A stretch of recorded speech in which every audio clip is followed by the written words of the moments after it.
A seabird.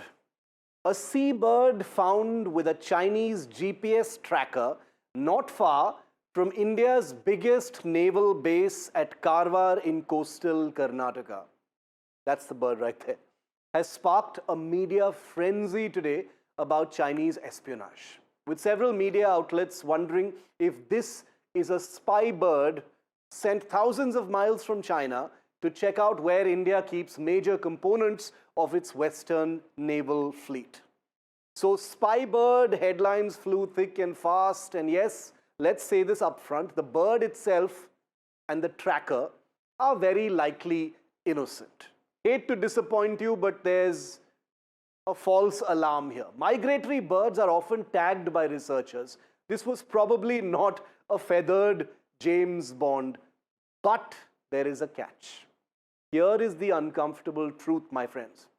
The frenzy around this innocent bird is not really misplaced. People jump to conclusions because Chinese espionage against India, far from being paranoia, is a reality we do not acknowledge enough. And there's not enough public awareness about it, since most of the public is fixated on Pakistan. Now look at the Indian Ocean right now, for instance. A record number of Chinese so-called research vessels are prowling waters around India. Officially, they are civilian. In practice, they are conducting hydrographic surveys of the Indian Ocean's largely uncharted seabed. Now, why does that matter?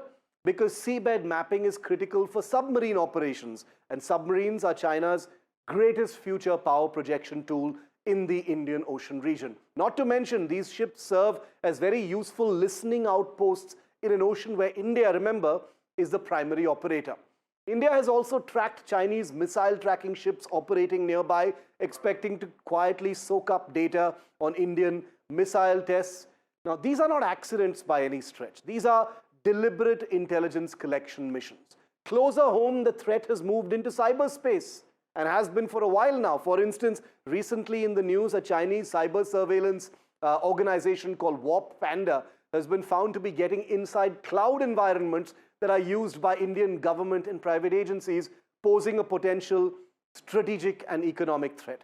Add to this Chinese surveillance satellites, aggressive electronic intelligence collection, persistent cyber operations, and a clear pattern emerges. So yes, the seabird that made all the headlines and attracted all the reels and views across platforms near Karwar may well be a false alarm. The bird may be innocent, but the alarm itself is very real.